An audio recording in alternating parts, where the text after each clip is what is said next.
एक भक्त ने पूछा, बाबा मैं सब कुछ सही से करती हूँ, रोज पूजा पाठ करती हूँ, फिर भी घर में बरकत नहीं है, धन नहीं टिकता, सदस्य बीमार रहते हैं। तो आज इन्हीं सवाल का जवाब मिलेगा भक्तों।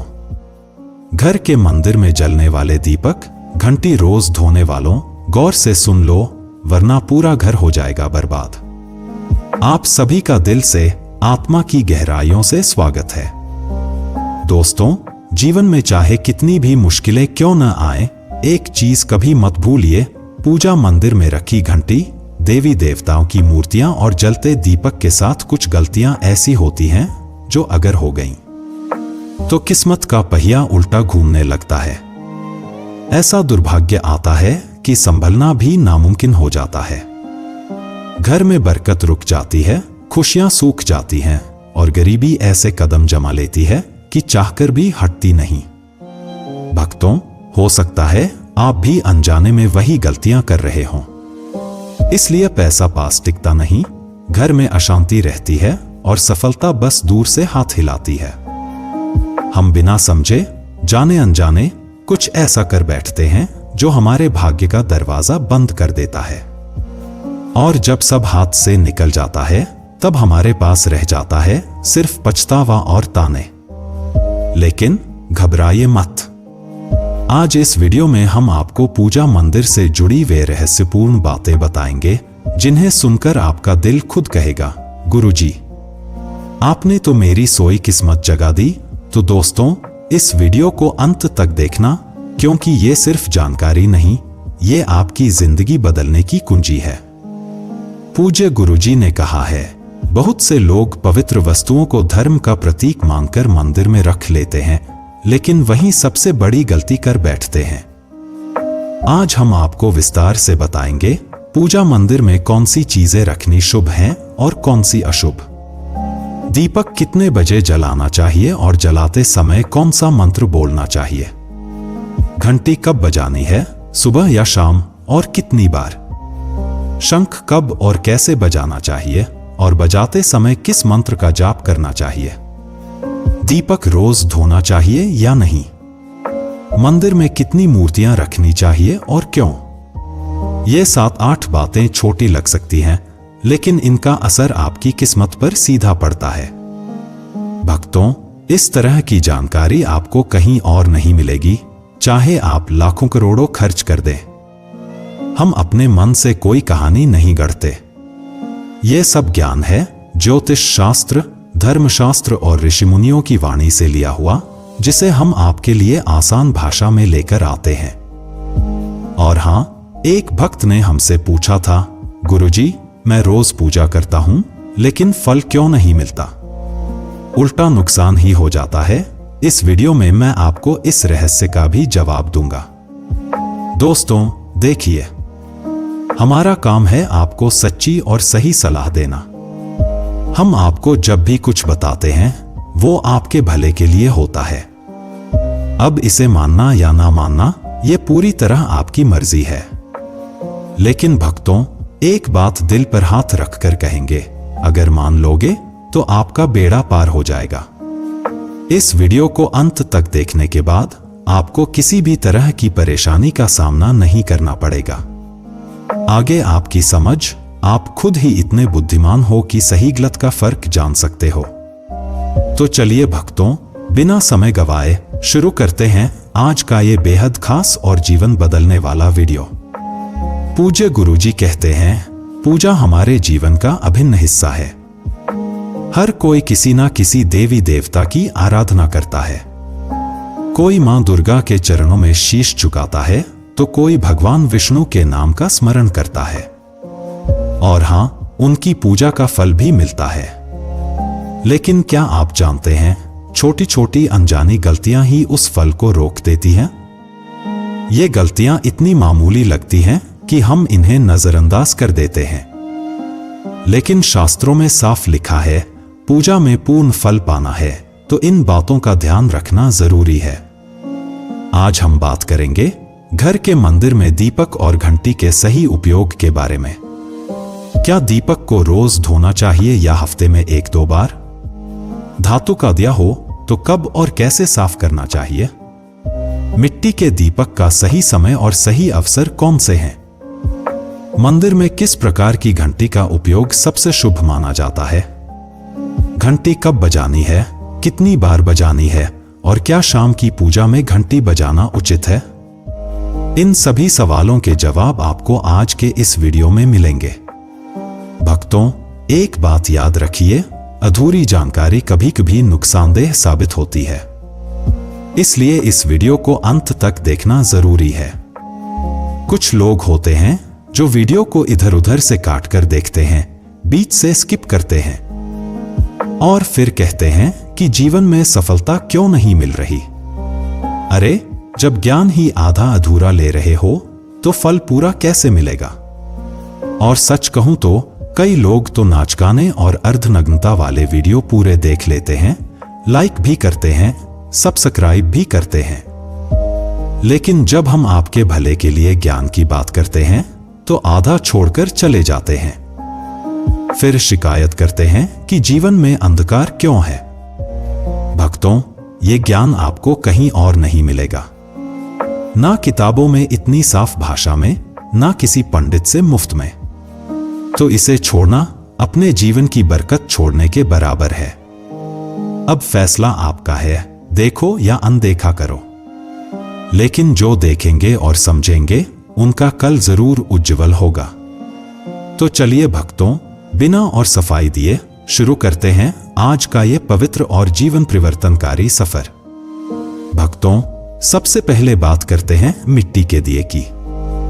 ये साधारण सा दिखने वाला दिया वास्तव में शुभता और पवित्रता का प्रतीक है। दिवाली हो, कोई धार्मिक पर्व हो या फिर कोई बड़ा अनुष्ठान, मिट्टी का दिया जलाने का अपना ही महत्व है। घर के मंदिर में या दरवाजे के पास जब इसे जलाया जाता है तो ऐसा लगता है मानो लक्ष्मी माता खुद आपके आंगन में प्रवेश कर रही हो। लेकिन भक्तों, ध्यान दीजिए, जब यह दिया मंदिर में रखा जाता है तो इसके नियम बदल जाते हैं। मिट्टी का दिया एक बार जलाने के बाद दोबारा मंदिर में नहीं रखना चाहिए। हर बार नया मिट्टी का दिया ही उपयोग करना शुभ माना गया है। ऐसा करने से वास्तु दोष दूर रहता है और घर में बरकत बनी रहती है। अब आगे इस वीडियो में हम जानेंगे मंदिर की घंटी से जुड़े वे रहस्य जो शायद आपको पहले कभी नहीं बताए गए। तो भक्तों, वीडियो को अंत तक जरूर देखिएगा। और हाँ, एक छोटी सी विनती, अगर अभी तक आपने J24 हिंदी वॉइस को सब्सक्राइब नहीं किया है तो कर लीजिए और वीडियो को एक प्यारा सा लाइक जरूर दीजिए। साथ ही अपनी राशि या शुभ नाम कमेंट में जरूर लिखें, क्योंकि हम समय समय पर राशि से जुड़े भाग्य और परेशानियों को दूर करने के अचूक उपाय बताते हैं। अब आते हैं धातु के दियों पर। आपने देखा होगा कि लोग पीतल या तांबे के दिए इस्तेमाल करते हैं। ये न केवल सुंदर होते हैं बल्कि इनका धार्मिक महत्व भी अत्यंत गहरा है। लेकिन भक्तों, इन्हें सिर्फ जलाना काफी नहीं है, इनकी शुद्धि भी उतनी ही जरूरी है। इन्हें रोज धोकर, खासकर गंगाजल से साफ करना चाहिए।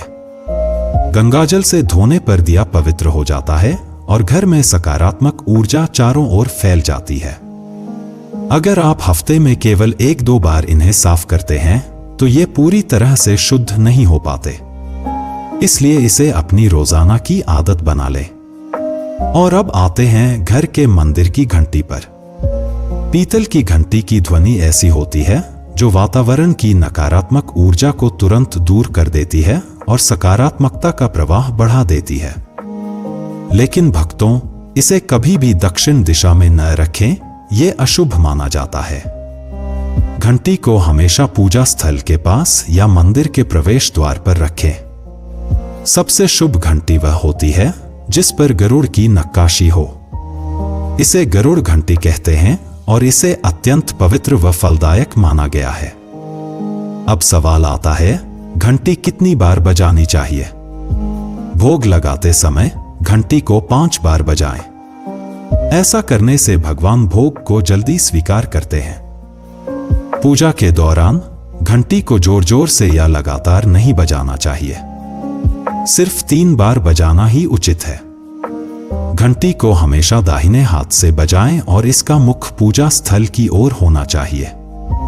याद रखिए, घंटी को सुबह की पूजा में ही बजाना शुभ माना गया है। शाम की पूजा में घंटी बजाने से बचना चाहिए, क्योंकि शास्त्रों में इसे उचित नहीं माना गया है।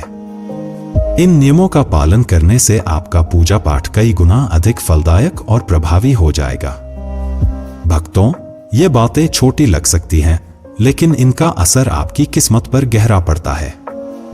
भक्तों, एक और बहुत ही महत्वपूर्ण बात जो अक्सर लोग नजरअंदाज कर देते हैं, जब भी आप किसी मंदिर जाएं, खासकर घर के बाहर वाले मंदिर में, तो मंदिर में प्रवेश करते समय ही घंटी बजाएं। मंदिर से बाहर निकलते समय घंटी बजाने की कोई आवश्यकता नहीं होती। जब आप घंटी बजाते हैं तो यह सिर्फ आवाज नहीं होती, यह भगवान को दिया गया संकेत होता है, प्रभु, मैं आपके द्वार पर आ चुका हूं, आपकी शरण में हूं। एक बार घंटी बजाने का मतलब है कि आपने भगवान के दरबार में प्रवेश कर लिया है और पूजा आरंभ कर रहे हैं। 2 बार घंटी बजाने का अर्थ है कि आप अपनी प्रार्थना, अपने मन की बात सीधे भगवान के समक्ष रख रहे हैं। अब भक्तों, हम आपको कुछ ऐसी बातें बताने जा रहे हैं जिन्हें शायद आपको कोई ना बताए, इसलिए इन बातों को ध्यान से सुनिए, क्योंकि ये आपके पूजा पाठ को और भी अधिक फलदायी बना सकती है। लेकिन उससे पहले, अगर आपने अभी तक कमेंट बॉक्स में जय माता लक्ष्मी नहीं लिखा है तो जरूर लिख दीजिए। आपके ये शब्द हमें आशीर्वाद जैसे लगते हैं, और जब आप वीडियो को लाइक करते हैं तो हमारा मनोबल बढ़ता है। यही उत्साह हमें आपके लिए और भी मूल्यवान और आध्यात्मिक जानकारी लाने की प्रेरणा देता है। अब आइए जानते हैं पूजा मंदिर के कुछ आवश्यक नियम। पूजा करते समय आपका मुख हमेशा पूर्व दिशा की ओर होना चाहिए। यह दिशा सबसे शुभ मानी जाती है, क्योंकि यहां से सूरज की पहली किरण आती है, जो सकारात्मक ऊर्जा से भरी होती है। पश्चिम की ओर मुख करके भी पूजा की जा सकती है, लेकिन पूर्व दिशा का लाभ कई गुना अधिक है। घर की सीढ़ियों के पास पूजा घर बनाना अशुभ माना गया है, क्योंकि वहां नकारात्मक ऊर्जा का प्रवाह अधिक होता है। भगवान का आसन हमेशा आपके आसन से ऊंचा होना चाहिए, कम से कम 10 इंच ऊंचा। भगवान की प्रतिमा को सीधे जमीन पर रखना अशुभ माना जाता है। ऊंचा आसन पूजा स्थल में सकारात्मकता और ऊर्जावान माहौल बनाए रखता है। पूजा करते समय हमेशा चटाई या आसन पर बैठें। यह न केवल आरामदायक है, बल्कि ध्यान और श्रद्धा को भी स्थिर रखता है। ध्यान दें कि आपका आसन भगवान के आसन से ऊंचा न हो, इससे भगवान के प्रति आदर और विनम्रता बनी रहती है। भक्तों, अगली बात बेहद जरूरी है, पूजा घर में कभी भी सड़े बासी या मुरझाए हुए फूल न रखें। मुरझाए फूल पूजा में अशुभ माने जाते हैं, क्योंकि वे नकारात्मक ऊर्जा को बढ़ाते हैं। हमेशा ताजे, सुगंधित और खिले हुए फूल ही भगवान को अर्पित करें। जब फूल मुरझा जाएं या काले पड़ जाएं, तो उन्हें सम्मानपूर्वक मिट्टी में दबा दें। इससे नकारात्मक ऊर्जा दूर होती है और आपके घर में पवित्रता बनी रहती है। भक्तों, एक और महत्वपूर्ण नियम, जिस कमरे में आप सोते हैं उसमें घर का मंदिर नहीं बनाना चाहिए। यदि परिस्थिति के कारण आपको अपने सोने के कमरे में ही मंदिर रखना पड़े, तो रात को मंदिर को ढक दें या उस पर पर्दा डाल दें। इससे रात के समय मंदिर से निकलने वाली ऊर्जा आपके विश्राम को प्रभावित नहीं करेगी। ऐसा करने से घर में शांति और आपकी पूजा में एकाग्रता बनी रहती है। अब एक और विशेष बात, भक्तों, कभी भी काले कपड़े पहनकर पूजा न करें। सनातन परंपरा में माना जाता है कि काले वस्त्र मन में भारीपन और नकारात्मक भाव लाते हैं, जो पूजा की ऊर्जा को कमजोर कर देते हैं। हमेशा शुभ और हल्के रंग के वस्त्र पहनें, ताकि मन में शांति, पवित्रता और सकारात्मकता बनी रहे।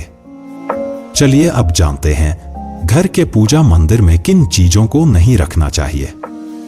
भक्तों, किसी भी देवी देवता की एक ही तस्वीर या मूर्ति रखें। एक से अधिक तस्वीरें ऊर्जा का संतुलन बिगाड़ सकती हैं और पूजा का प्रभाव कम कर सकती हैं।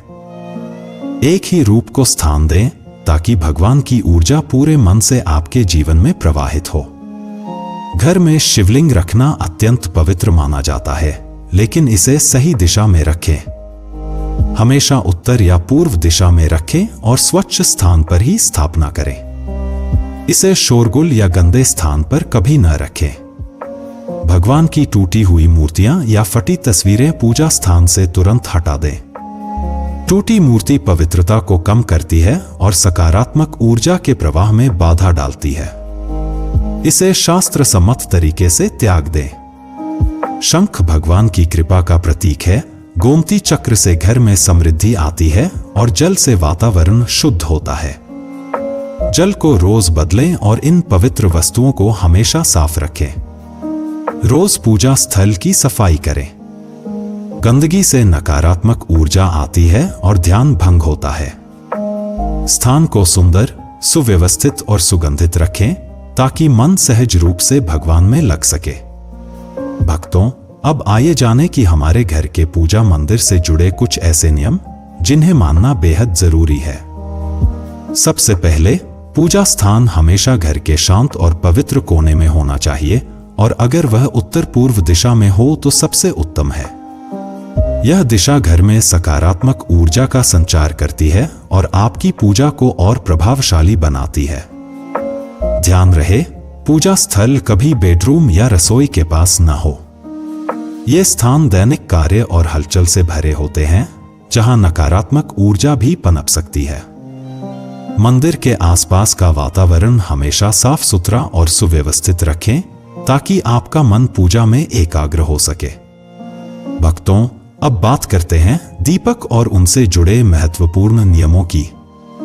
दीपक जलाना सिर्फ एक परंपरा नहीं, बल्कि यह भगवान के आशीर्वाद और कृपा का प्रकाश है जो आपके घर और जीवन में उजाला भर देता है।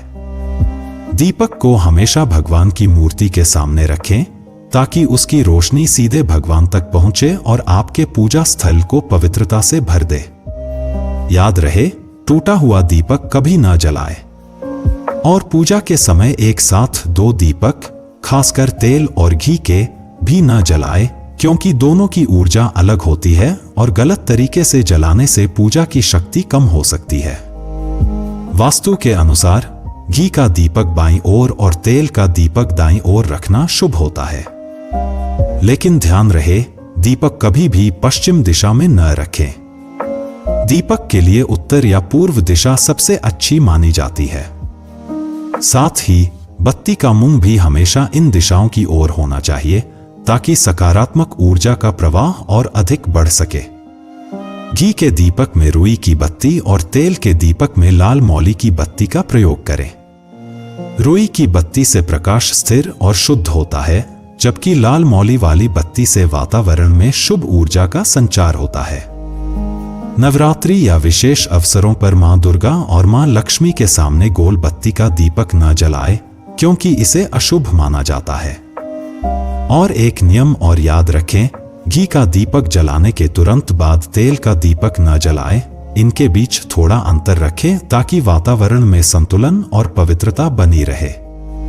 इन छोटे छोटे नियमों का पालन न सिर्फ आपके घर में शांति और समृद्धि बनाए रखेगा, बल्कि आपकी पूजा को भी अधिक फलदायी बना देगा। भक्तों, अब छठवीं बात ध्यान से सुनिए। दीपक हमेशा उसी समय जलाना चाहिए